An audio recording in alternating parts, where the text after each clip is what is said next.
Nous sommes en 1966 au Vietnam du Sud, quand l'armée américaine vient de terminer la construction de leur plus grand camp de guerre. Pour l'époque, c'est du jamais vu. 50 000 soldats, des hélicos, des chars, tout ça bien protégé par un périmètre fortifié avec miradors et projecteurs. Sauf que chaque nuit, les soldats meurent mystérieusement. Et ce que les Américains appellent la malédiction va continuer comme ça pendant des mois.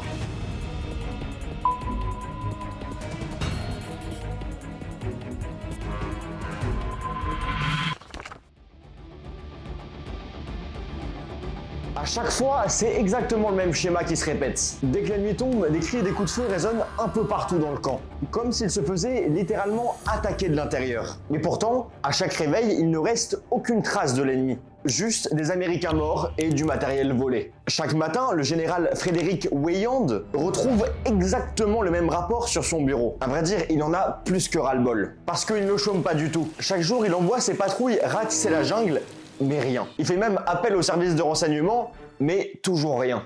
Et même en augmentant les équipes de nuit, toujours rien.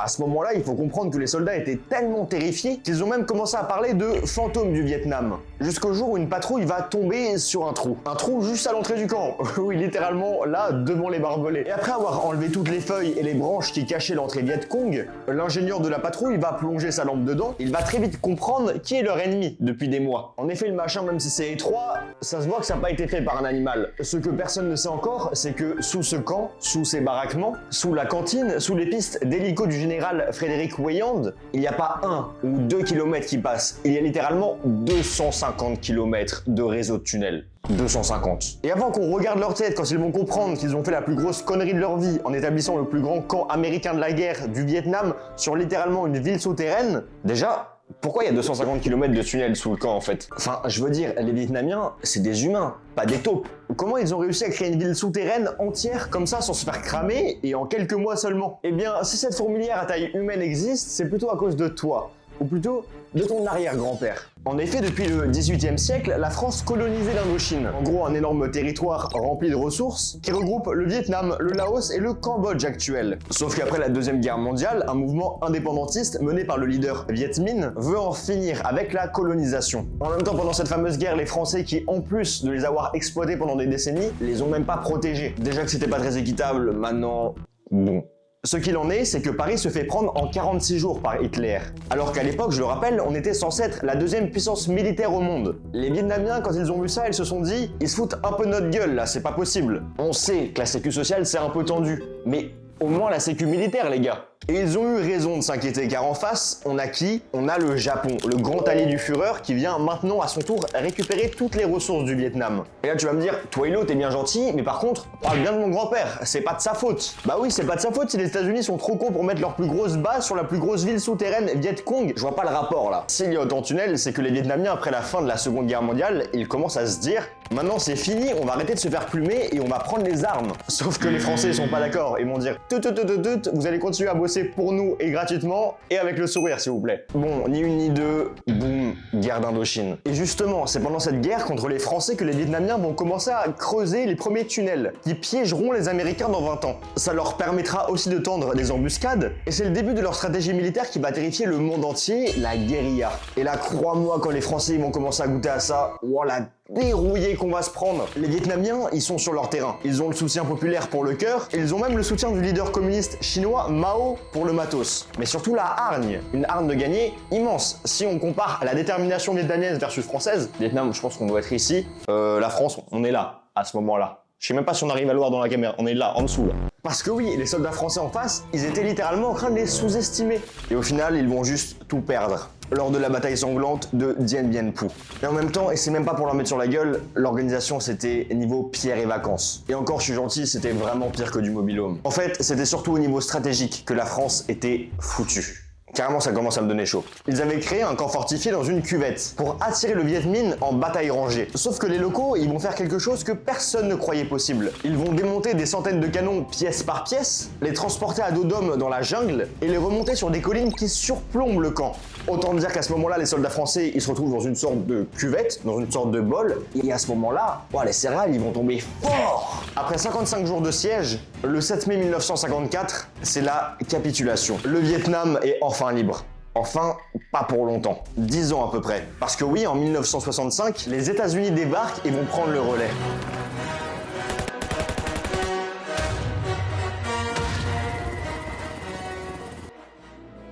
Bon, normalement dans le script, si tout est bon, vous venez juste d'avoir le passage où les États-Unis arrivent avec énormément d'aura. J'espère que vous avez profité parce qu'à partir de ce moment-là, pour les États-Unis, ça va être de pire en pire en pire en pire en pire en pire. J'ai acheté une lumière exprès pour la vidéo, je l'ai même pas allumée. Voilà, là normalement, on devrait être pas mal. Et c'est justement maintenant qu'on rejoint notre histoire de trou sous le camp. Parce que ça, c'est sans aucun doute l'un des plus grands symboles de l'amateurisme américain au Vietnam. Je te la fais courte, mais les États-Unis sont devenus totalement parano pendant la guerre froide. Et ont peur d'une chose absolument, c'est que toute l'Asie sous l'influence soviétique devienne communiste. C'est limite s'ils se rongent pas les doigts juste en y pensant. Alors ils vont faire le grand classique. Chef, le Vietnam ils sont libres depuis que les Français ils ont dégagé. Mais il y a un problème, ils font pas de guerre et on peut pas les attaquer comme ça. Il reste qu'une seule solution, trouver une excuse sans jamais dire qu'on veut les attaquer parce qu'on a peur qu'ils deviennent communistes. Ouais, ça me semble pas mal ça, j'aime le noter. En 1964, un destroyer américain prétend être attaqué par des torpilleurs nord-vietnamiens. Il s'avéra que la première attaque avait bien eu lieu, mais la seconde, celle du 4 août, n'a absolument jamais été prouvée. Et c'est justement celle-ci qui a servi de prétexte, sauf que entre-temps, des centaines de milliers de marines débarquent. C'est trop tard, la vraie guerre a déjà commencé. Et là, ils vont enchaîner les ratés. Déjà, tu vas voir que pour les tunnels, ils vont tout tenter pour les détruire. Mais vraiment tout tenter. Sauf que, et c'est ça qui est entre guillemets drôle, et c'est d'ailleurs pour ça que j'ai voulu faire cette vidéo, c'est qu'à chaque fois, ça va se retourner contre eux. En effet, les tunnels Vietcong, c'est pas juste un endroit de passage. Déjà, juste sous le camp américain de Cu Chi, ce type de galerie serait impossible à refaire en France. Parce que la terre que tu vas retrouver, c'est bien de l'argile latérite, qui a les capacités d'être presque aussi résistant à la compression que du béton. Cette argile, elle ne s'effondre pas, elle ne s'inonde pas facilement, et surtout, et c'est là le plus important, elle ne s'effrite pas sous les ondes de choc.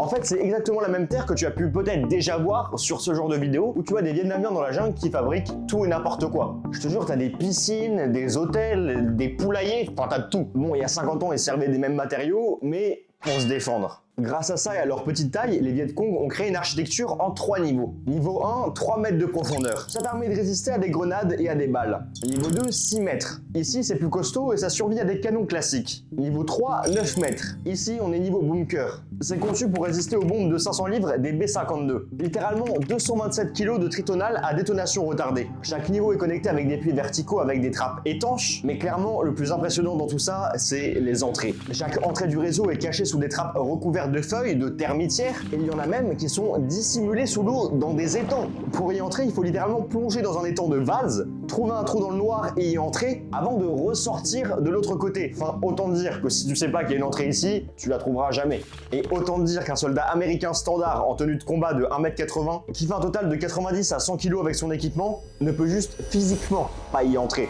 Sans parler du fait que les soldats Vietcong ont justement repris tous les tunnels de la guerre d'Indochine, mais les ont upgrade x100 pour lutter contre les ricains. Bon, évidemment, on n'est pas sur du grand luxe, mais presque. Là, c'est des hôpitaux avec des chirurgiens qui opèrent à la bougie. Pour la cuisine, même la fumée est canalisée sur 200 à 300 mètres de galerie avant de remonter à la surface, loin de toute entrée. Et au 3e niveau, tu retrouves des salles de commandement, des dortoirs, des salles de vivre, des armureries et même des puits d'eau potable creusés jusqu'à la nappe phréatique. Une ville. Honnêtement, je trouve pas d'autres mots pour dire ce que représentaient ces tunnels. Faut bien comprendre qu'au pic, il y a jusqu'à 10 000 personnes qui vivent en simultané sous la base de Cu Chi. Les soldats Vietcong y naissaient, s'y mariaient et ils y mouraient. Cette société entière vivait pourtant à seulement 9 mètres, sous les bottes du général Frédéric Wayand et ses 50 000 soldats. Alors autant dire que quand il va commencer à se rendre compte de l'humiliation qu'il est en train de subir, il va absolument tout tenter pour anéantir ces tunnels. Mais vraiment tout, il a la pression des États-Unis sur le dos, alors il va vraiment pas doser. Première tentative classique et on pouvait s'y attendre. Les bombes. Dès 1965, l'opération Arclight va commencer en grande pompe. Des B-52 Stratofortress envahissent le ciel. Chaque appareil est chargé de plus de 30 000 kg d'explosifs et ils vont commencer à littéralement larguer des tapis de bombes sur Cu Chi. À ce moment-là, la surface de la Terre est méconnaissable. Les cratères font 15 mètres de diamètre et la jungle est réduite en cendres. Les Américains sont persuadés d'une chose, ne plus jamais avoir de galère avec ces tunnels de mort. Pourtant, dans le camp militaire de Cu Chi, la nuit, les attaques reprennent de plus belle. En effet, 9 mètres plus bas, le niveau intermédiaire des tunnels est intact, grâce à la fameuse solidité de l'argile. Les Vietcong avaient juste bougé plus profond pendant les raids. Et en plus, ils ont même tiré plusieurs avantages de ce bombardement. Par exemple, je sais pas, les cratères. Il leur permettait de collecter de l'eau de pluie et aussi d'y déverser des stocks de terre qu'ils généraient en creusant. À tel point qu'à chaque fois, en quelques semaines seulement, la majorité des cratères disparaissaient aussi vite qu'ils étaient apparus. Les bombardements qui devaient détruire les tunnels avaient accidentellement rendu la vie plus simple aux Vietnamiens. Et la vérité, c'est que ça va surtout rendre les soldats viet encore plus motivés pour se faire du ricain. Après cet échec, les États-Unis, ils vont se dire « Putain, on a merdé ». Deuxième tentative, l'agent orange. 77 millions de litres de défoliants chimiques ont été déversés entre 1962 et 1971 au-dessus du Vietnam. Il s'agit d'un herbicide extrêmement puissant. Le machin, on dirait littéralement de l'acide. Et en plus, petit bonus, c'est cancérigène de type 1. Ce liquide est capable de tuer toute végétation en 72 heures seulement. Les forêts entières sont réduites à des squelettes bruns, sauf qu'encore une fois, les tunnels en dessous, ils restent complètement intacts. Walou, nada. À vrai dire, ça rend juste le terrain encore plus facile à traverser de nuit, sans aucun sous-bois pour ralentir les soldats Viet Cong. À ce niveau-là, le général Weyand, il est clairement en train de péter un câble. Les vivres et ses hommes continuent de disparaître dans son camp, et il a juste l'impression que plus il tente de faire du mal aux Viets, plus ça se retourne contre lui. Alors, il va décider de sortir les grands moyens. Tentative 3.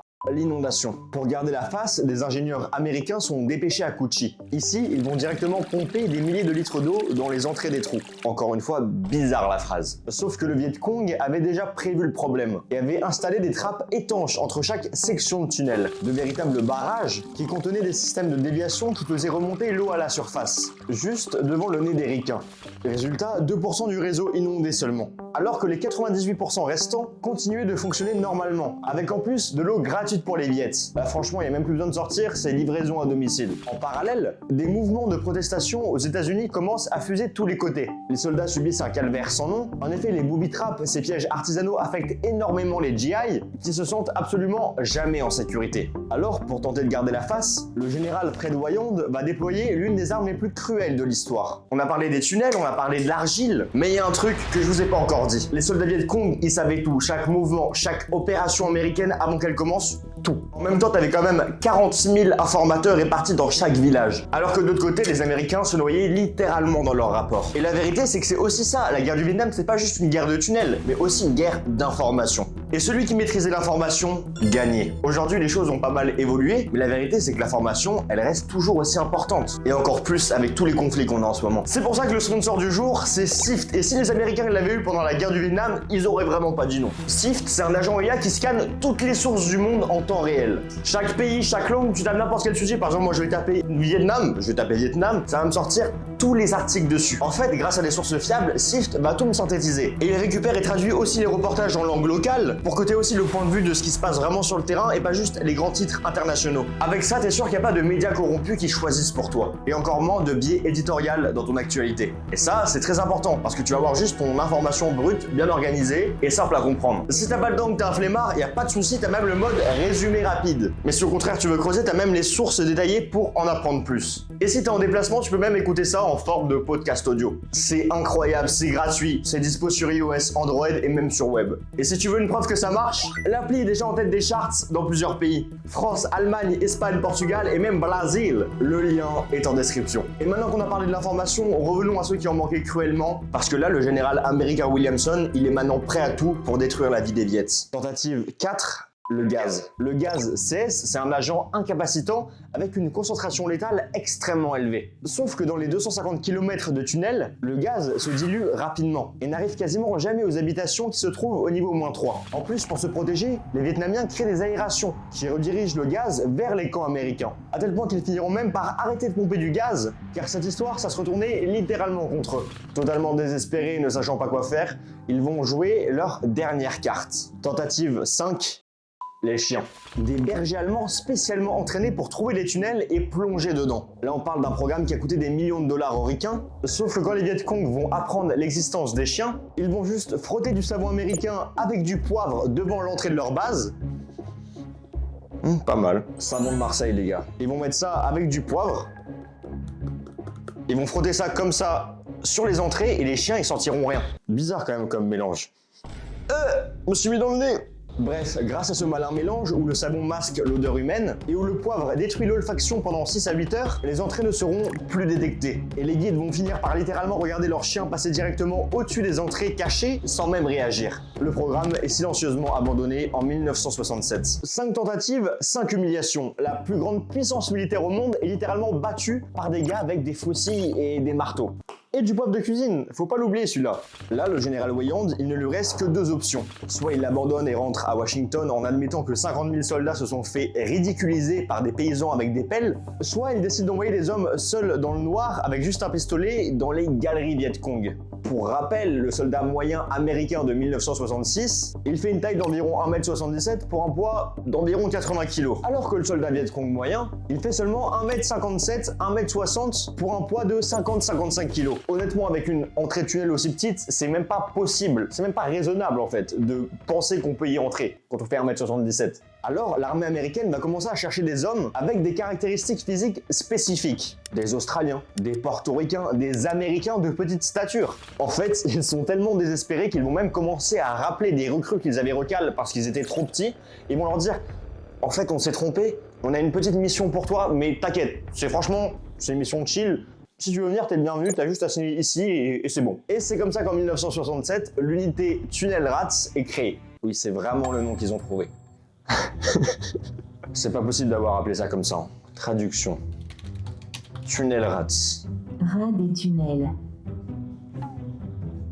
Rat des tunnels. Bon, je rigole sur le nom, mais honnêtement, c'est l'un des pires jobs, toutes guerres confondues. Et même si sur le papier, très important de le noter, parce qu'il y en a qui parlent pas beaucoup de ça, mais il n'y a pas d'obligation de rentrer dans cette unité. T'as le droit de dire non. Encore heureux, tu me diras. En effet, ces hommes vont vivre l'enfer sur Terre, ou plutôt sous terre. En effet, avant de descendre dans les galeries, ils sont obligés de tout enlever. Pas de casque, pas de gilet pare-balles, et pas de fusil M16. C'est juste impossible de viser avec dans 60 cm.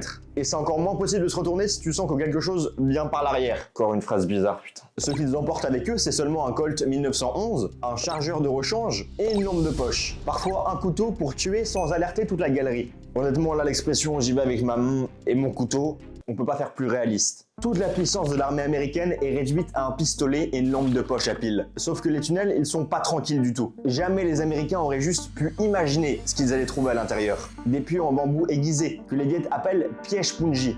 En gros, des bâtons bien pointus, durcis au feu et trempés dans du poison. Ou des excréments, c'est au choix. En tout cas, ce qui est sûr, c'est qu'ils sont enterrés dans des fosses peu profondes. En gros, t'es dans un tunnel, tu crois poser la main pour ramper, sauf que soudain, elle passe à travers une feuille, et en une fraction de seconde, des pieux traversent ta paume. Et à noter que l'infection qui suivait était d'ailleurs souvent pire que la blessure. Dans le même genre, on avait aussi des scorpions comme ça attachés à des boîtes.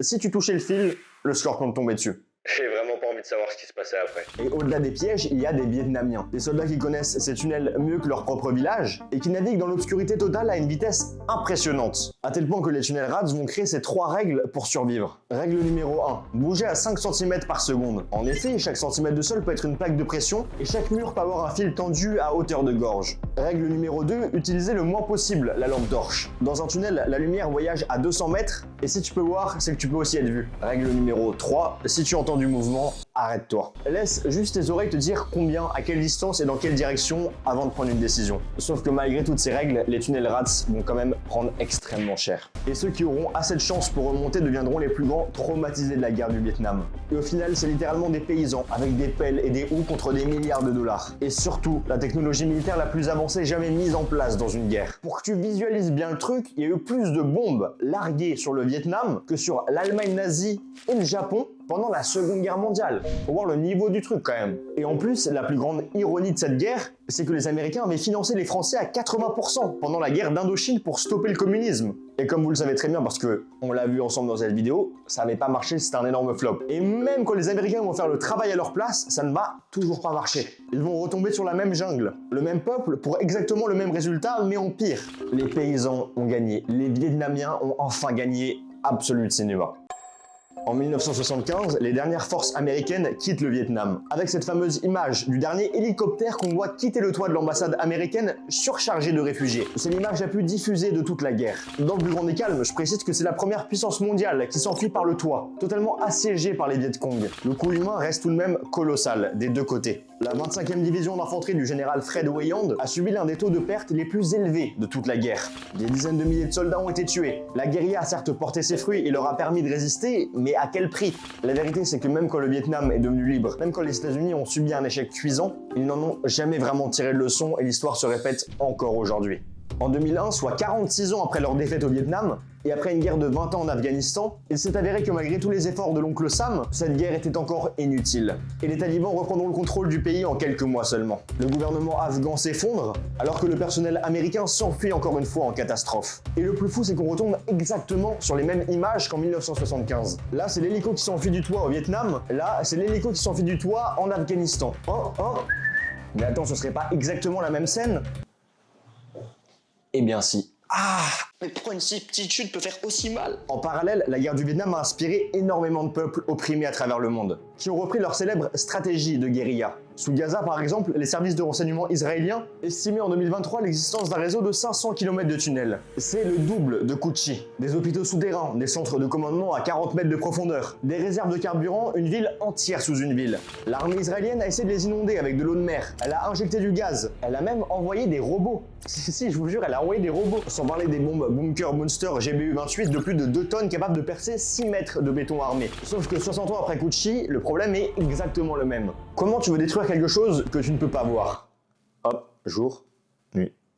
J'arrête de rigoler, c'est un sujet sérieux là. À Barmout, en Ukraine, les forces russes et ukrainiennes se sont battues pendant des mois dans un réseau de caves et de galeries souterraines, hérité de l'ère soviétique. Et pour gagner, les soldats ukrainiens adaptent les mêmes règles que les tunnels RATS. Pas de fusil, mais juste un couteau, une lampe et des mouvements lents. Je suis persuadé d'une chose, la guerre souterraine, c'est pas une technique ancienne, mais c'est l'avenir du combat urbain. Et chaque grande puissance militaire cherche exactement la même réponse que Weyand en 1966. Sauf que pour le moment, personne ne l'a encore trouvé.